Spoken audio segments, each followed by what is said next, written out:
My parents didn't come to my wedding because they had a party for my sister the same day. I remember standing in front of the mirror that morning, my hands shaking as I tried to fix my veil. Everyone kept saying how beautiful I looked, how perfect the day was going to be, but all I could think about was the 2 empty seats waiting for my parents. I had called them 3 times already. No answer. I told myself they were on their way, maybe stuck in traffic. Deep down, I knew they weren't coming. It wasn't the first time they had chosen Sierra over me. She was the younger one, louder, prettier, always the center of attention. Growing up, she got everything she wanted. I was the quiet one, the helper, the one they forgot about when things got busy. When I told them Nathan and I were finally setting a date, they smiled politely and said, "That's wonderful, sweetheart." 2 days later, Sierra announced she was throwing a huge birthday party. My parents were thrilled. They helped her plan it for weeks. When I realized both events were on the same day, I thought it was just a mix-up. But it wasn't. They chose her party. In the dressing room, my maid of honor, Lydia, tried to keep me calm. "Maybe they'll come after the ceremony," she whispered as she adjusted my dress. I nodded, pretending to believe her. Nathan's mom knocked gently and said it was time. I looked around one last time, hoping my parents would walk in, smiling, telling me they wouldn't miss this for the world. But the door stayed closed. When the music started, my chest tightened. Everyone stood up. I took a deep breath, holding onto Lydia's arm until I reached Nathan. He smiled at me the way he always did, kind and steady, and whispered, "You look perfect." His words were enough to stop me from breaking down right there. As the vows began, I felt the ache settle deep inside me. I glanced at the empty chairs in the front row, the ones with small white flowers tied to them. They looked like reminders of every moment I'd been second place in my own family. I thought of Sierra, laughing at her party, probably surrounded by the people who should have been here for me. When the officiant said, "You may kiss the bride," I closed my eyes. Nathan kissed me softly, and the guests cheered. For a moment, I tried to let myself feel happy. But behind my smile, a quiet promise was forming, not out of hate, but out of something colder. One day, they'd regret this. One day, they'd know what it felt like to be left out. As Nathan and I walked down the aisle together, his hand warm in mine, I didn't look back. I didn't need to. The empty chairs said everything. When I think about my childhood, I see the same pattern over and over again. Sierra in the spotlight, and me standing in the background, clapping for her. My parents always said they loved us both equally, but their actions told a different story. If Sierra got a B on a test, they celebrated with dinner out. When I brought home straight A's, they said, "That's great, Evie. Keep it up," and went back to watching TV. On Christmas mornings, Sierra's pile of gifts was always twice as big as mine. I used to tell myself I didn't care, that I was older and it didn't matter. But when you're a kid, it always matters. She got a new bike, I got socks. She got her first phone at 14. I got mine when I could afford to buy it myself. My parents said I was more responsible, like that was supposed to make up for it. When high school ended, I worked at a coffee shop and saved every dollar I could for college. I remember studying late into the night, sometimes nodding off over my books. Sierra, 2 years younger, spent her time at parties and shopping malls. When she got into college, my parents paid for everything, tuition, dorm, even spending money. When I mentioned my student loans, my mom just said, "You're so independent, Evelyn. We're proud of that." It felt less like praise and more like an excuse. By the time I met Nathan, I had learned not to expect much from them. When I told my parents we were engaged, I thought maybe, just maybe, this would be different. My dad smiled politely. My mom said, "That's nice, honey," and changed the subject to Sierra's new job at a salon. They didn't ask about the date, the dress, or even how Nathan proposed. A week later, Sierra announced she was throwing herself a birthday party. My parents lit up like it was a national holiday. They helped her plan every detail, the decorations, the food, the guest list. My mom called me just to ask if I could help out with the cake. I laughed, but it wasn't funny. It was just another reminder that Sierra was the one they showed up for. Always. Still, I kept pretending it didn't hurt. I visited home when I could, smiled during dinners, and acted like nothing was wrong.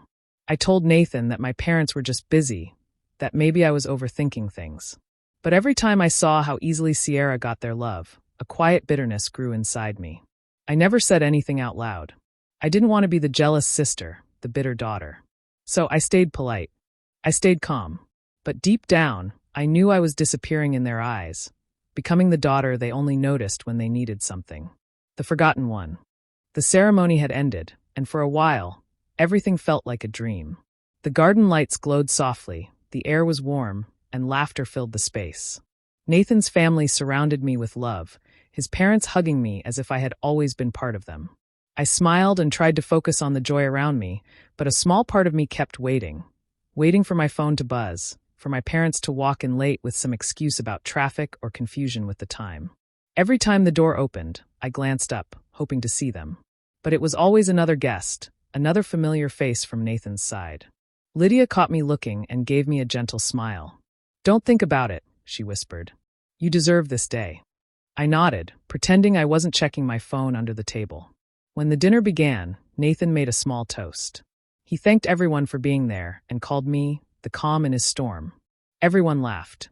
My eyes watered, but not just from happiness. I kept glancing at those 2 empty seats in the front, the ones I had saved for my parents. The white roses tied to the chairs looked almost mocking now, like they were meant for ghosts. Halfway through the meal, my phone buzzed. I felt a spark of hope. Maybe it was them. Maybe they were on their way. But when I looked down, my stomach twisted. It was a group message, a bunch of photos from Sierra's birthday party. There she was in a glittery dress, laughing with friends. In one photo, my mom and dad were dancing behind her, holding drinks, smiling like they didn't have a care in the world. The room suddenly felt smaller. My hands shook as I tried to keep my face straight. Lydia leaned closer, asking if I was okay, but I couldn't speak. I excused myself quietly and slipped into the restroom. The moment the door closed, I broke down. My chest hurt so much I could barely breathe. The sound of music and laughter outside felt distant, like it was happening in another world. Lydia found me there a few minutes later. She didn't ask questions. She just wrapped her arms around me. I cried into her shoulder, trying to get it all out. "They didn't even call," I whispered. "Not even a text to say congratulations." She rubbed my back and said softly, "You don't need them today. You have people who love you right here." Nathan came in later, knocking gently before stepping closer. He cupped my face, his eyes full of concern. "You have me," he said simply. Something in his voice steadied me. I wiped my tears, took a deep breath, and nodded. As we walked back out together, I forced a smile. The anger inside me wasn't loud. It was quiet, sharp, and deep. I didn't say it out loud, but I promised myself that someday, my parents would understand exactly what they had done. The morning after the wedding, the house smelled like coffee and warm pancakes. Nathan was in the kitchen, flipping eggs with his usual calm smile, while a few of our friends sat around the table, laughing softly about the night before. I tried to keep up with the small talk, smiling when people congratulated us again, but inside, I still felt hollow. I hadn't slept much. Every time I closed my eyes, I saw that photo of my parents dancing at Sierra's party. When the guests finally left, I started cleaning up the dishes, trying to distract myself. That's when my phone buzzed. For a moment, I froze. The caller ID said Mom. I stared at it, my heart thudding in my chest. Nathan looked over from the sink, his expression gentle. "You don't have to answer," he said quietly. But I did. I needed to hear what they had to say. "Hi, Mom," I said, keeping my voice steady. Her tone was cheerful, too cheerful. "Hi, sweetheart. We wanted to call you yesterday, but things got so busy. You know how Sierra's party was already planned, and we couldn't just cancel it. We figured you'd understand." Understand. The word made my stomach tighten. She kept talking about how lovely the party was, how much fun everyone had, as if she hadn't missed the biggest day of my life. I waited for an apology, but it never came. Instead, she said, "We'll make it up to you, okay? Maybe we can take you and Nathan out to dinner next week."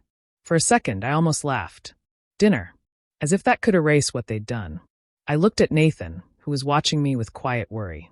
He could hear my mother's voice from where he stood, light and clueless. I spoke calmly, but my words came out colder than I expected. "Don't worry about it, Mom. You made your choice. I hope Sierra's party was everything you wanted." There was silence on the other end. Then she said, a little nervously, "Evelyn, you don't have to sound like that." "I'm fine," I said softly. "Really. I just need to go now." I hung up before she could answer. My hands were steady. For the first time in my life, I didn't cry after talking to her. Nathan came over and wrapped his arms around me, but I barely moved. Something inside me had shifted. I wasn't angry in a loud way anymore. It was quiet, clear, and final. I was done trying to earn their love. From now on, I'd make my own way, and someday they'd see exactly what they had thrown away. After that phone call, I stopped trying. There were no more messages, no more holiday visits, no more checking in to see how they were doing. I didn't make a big announcement about it.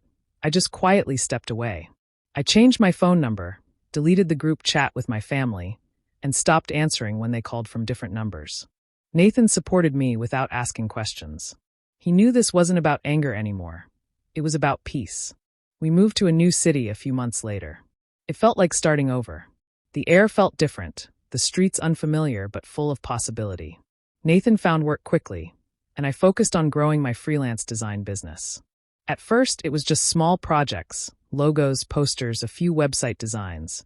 But I worked hard, putting in long hours and teaching myself everything I didn't already know. Nathan would bring me coffee late at night and remind me to take breaks. I rarely did. As time went on, things started to shift. Clients began recommending me to others. My work got noticed, and soon I had more projects than I could handle alone. I hired 2 assistants, then 4. Eventually, I registered my own company. Seeing my name on the business license made me tear up a little. For once, I felt proud of myself. Not for something my parents had approved of, but for something I built entirely on my own. While my life grew stable, Sierra's began to crumble. I didn't go looking for information, but small updates reached me through relatives. Her job at the salon didn't last. She partied too much, missed shifts, and eventually got fired. Then came the credit card debt, the unpaid rent, and the crying calls to my parents for help. I didn't feel happy about her struggles, but I didn't feel sorry either. Everyone makes choices. She had always been the center of their world, and now that world was falling apart. My parents tried to reach out once in a while. They sent letters through mutual friends, saying they missed me and wanted to talk. I didn't respond. Every time I thought about calling them back, I remembered the empty seats at my wedding. That image stayed with me, not out of pain anymore, but as a reminder of what I'd overcome. 2 years later, my company landed a major contract with a national brand. It was the kind of deal that changed everything. I stood in my new office, surrounded by my small but loyal team, and thought about how far I'd come. Nathan kissed my forehead and said, "You did it, Evie." I smiled. I had cut the ties that once held me down, and in their place, I built something solid. I didn't need their approval anymore. I had built my own life, one they couldn't take credit for, and one they could never ignore forever. It started with a letter. My mother's handwriting was neat and familiar, and for a moment, my chest tightened just seeing my name written by her again. Inside, she wrote about how proud they were of me, how they had heard great things about my business. She said they missed me and wanted to talk, that family is everything, and life was too short to hold grudges. I read the letter twice, then set it aside. There was no anger this time, just a quiet emptiness. A week later, my father called Nathan's phone. He never used to call Nathan directly, so that told me how desperate he was. Nathan answered, then handed me the phone with a look that said I didn't have to talk if I didn't want to. I hesitated but took it. My dad's voice sounded older, softer. He told me they thought about me every day, that they regretted not being there for my wedding, and that Sierra was going through a rough time. He said they wanted to visit. I listened in silence. When he stopped talking, I said, "I'm busy right now. Maybe some other time." My tone wasn't sharp, just distant. I could hear the disappointment in his breath before he said goodbye. After I hung up, Nathan looked at me carefully. "You could give them another chance," he said quietly. "Sometimes people really do change." "I know," I said. "But sometimes they only change when they lose something they can't replace." That night, I couldn't sleep. The words "family is everything" kept repeating in my head. They had said that before, always when it suited them. Back then, it meant doing whatever Sierra wanted. Now, it meant trying to pull me back in after realizing what they had lost. A few days later, my phone rang again. This time it was Sierra. I almost didn't answer, but curiosity got the better of me. Her voice was shaking. She said she'd been evicted from her apartment and didn't know what to do. She mentioned how Mom and Dad were so stressed, how everything felt like it was falling apart. I sat there listening quietly, my heart steady. I didn't feel happy about her pain, but I couldn't deny the dark satisfaction running through me. Not because Sierra was struggling, but because the truth had finally hit them. They were seeing what life looked like without the daughter they took for granted. For once, they were the ones on the outside, and I didn't rush to let them back in. Years later, I finally opened my new design studio with Nathan. The space looked exactly how we had dreamed, bright, modern, full of plants and sunlight. Everything reflected our style and our hard work. On the day of the grand opening, we decided to invite everyone we knew, and out of politeness, I included my parents and Sierra. I wasn't sure if they would come, but I wanted them to see, even if only for a moment, what they had missed. When my parents arrived, I could tell they were uneasy. Their smiles were stiff, their eyes darting around like they weren't sure where to sit or what to say. They realized, maybe for the first time, that my life had moved on without them. It wasn't just a studio or a business. They were seeing me thriving, fully in control of my own path, something they had ignored for so long. I watched them, feeling a quiet satisfaction. I didn't need to say anything. They could see it all. Sierra walked in behind them, quieter than I had ever seen her. She didn't try to hide it, but she looked smaller somehow, like the weight of the past had finally caught up with her. She avoided my eyes, kept her head down, and stayed near the back of the room. I didn't approach her, and she didn't approach me. There was nothing to be said that could erase what had happened, but somehow her silence said more than words ever could. When it was time for my speech, I stepped up to the small podium Nathan had set up, took a breath, and looked at the crowd. I didn't glance at my parents, and I didn't search for Sierra. I spoke to everyone who had believed in me when no one else did. I thanked my mentors, my friends, the strangers who encouraged me to keep going, and Nathan, who had never once doubted my vision. Every word flowed with calm confidence. There was no anger, no bitterness, just a quiet, undeniable proof that I had made it on my own terms. I noticed my parents' faces as I spoke. Tears had formed in their eyes, and their hands trembled slightly. They realized that I had become someone they barely knew, someone successful and independent. My heart didn't race with forgiveness. It stayed steady. The speech wasn't just a thank you. It was a statement. It was success spoken softly, but firmly, in a way that left no room for the past to creep back in. Every sentence felt like a reminder that I had survived, grown, and thrived without them. When I finished, the room erupted in applause. Nathan smiled at me, proud and a little amazed. I felt a rush of warmth, knowing that all the effort, all the late nights and hard choices had led to this. My parents tried to approach me afterward, but I shook hands politely, nodding, and excused myself to talk to others who had supported me. Sierra lingered near the door, hesitant, unsure if she belonged. I didn't call her over. She stayed quiet, and I let it be. By the end of the night, the studio buzzed with excitement and laughter. People admired the space, asked questions, and congratulated me. I walked through the crowd, feeling calm and proud. This night wasn't just a celebration of the studio. It was a celebration of everything I had built for myself. I had invited them, yes, but I hadn't needed their approval. And that, more than anything, felt like victory. After the event, I stepped outside to get some fresh air, the cool night air brushing against my face. I hadn't expected anyone to follow me, but my parents were there, their faces pale and wet from tears. They rushed toward me, voices shaking, words tumbling out too fast to catch at first. They were crying, begging me to forgive them. "We were wrong, Evelyn," my mother said, clutching my father's arm. "Sierra's party, it was a terrible mistake. We lost sight of what really mattered." My father nodded, tears streaming down his face. "We didn't see how much we hurt you." He broke off, sobbing. I stayed quiet. I listened to every word, the weight of years pressing down in that moment.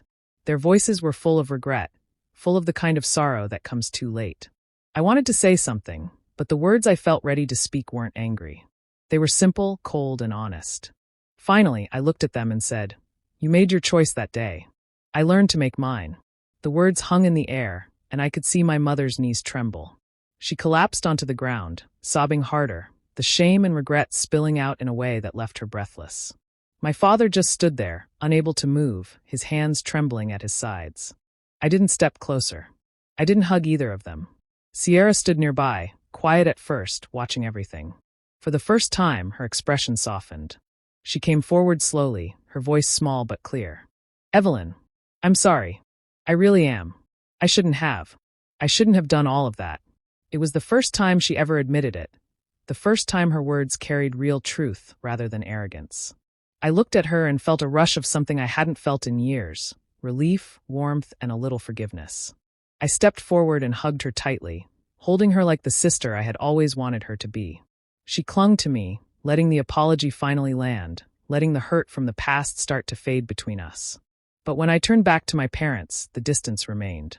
I could see their pain, their shame, and a desperate hope in their eyes, but I didn't step toward them.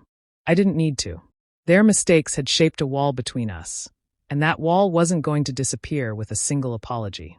I felt no anger, only a quiet, steady understanding that some gaps couldn't be crossed so easily.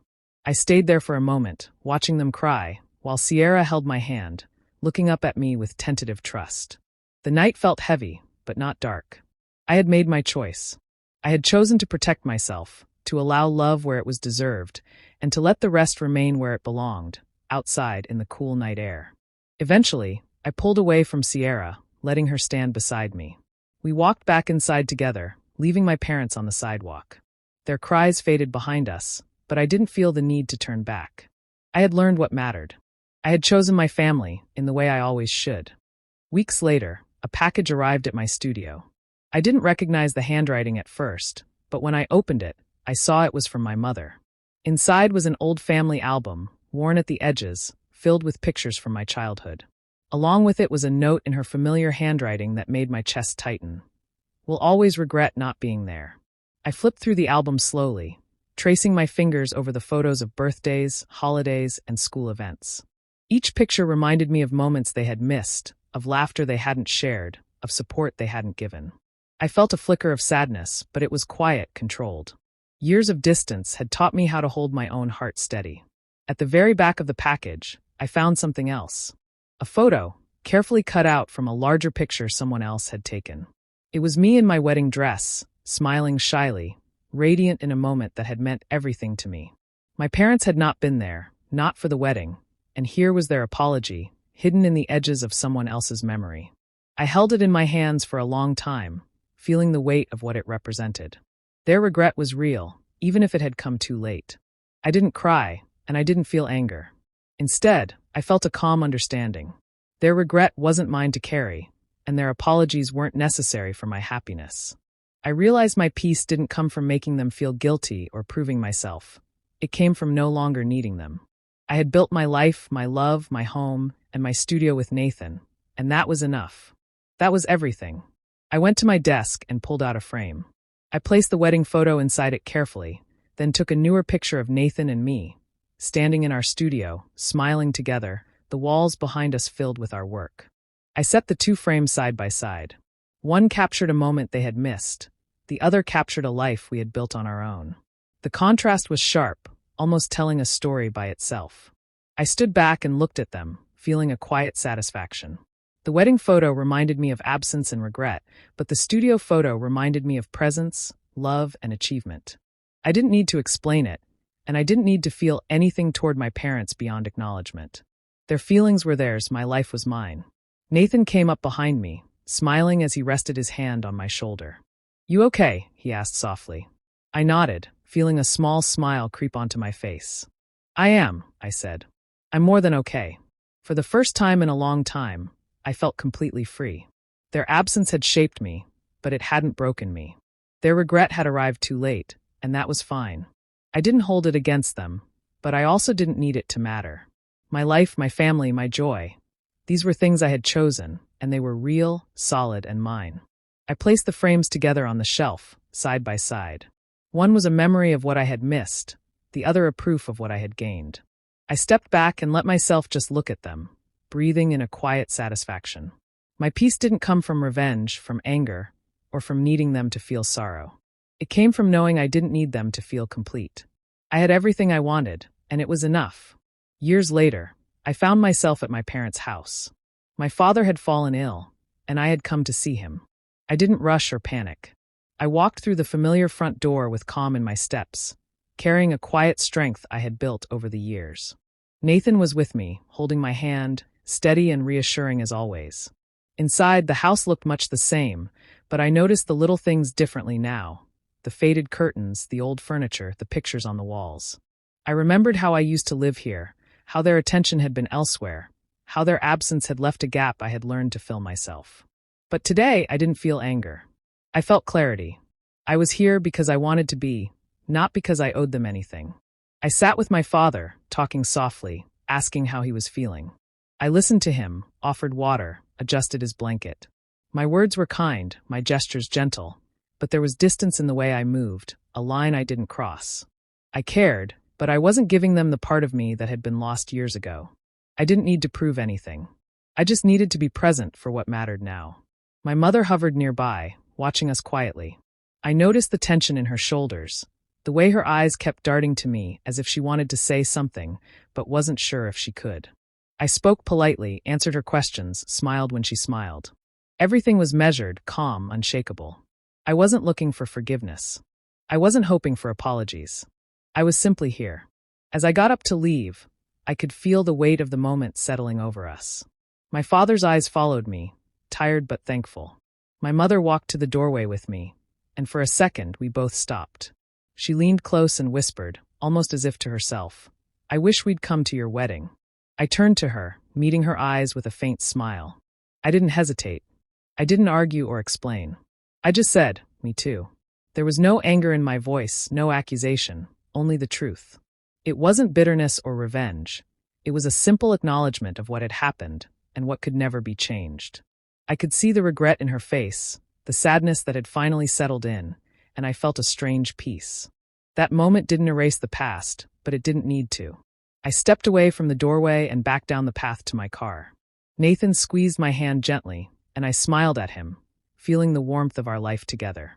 Every step felt lighter, freer. The years of hurt, disappointment, and absence had shaped me, but they no longer held power over me. I had built my own life, full of love, happiness, and achievements. That was my revenge, not anger or confrontation, but living well after betrayal. As we walked away together, hand in hand, I didn't look back. I didn't need to. That chapter was finally closed. I carried no resentment, only quiet strength and a heart fully my own. I had lived my truth, and that was more than enough.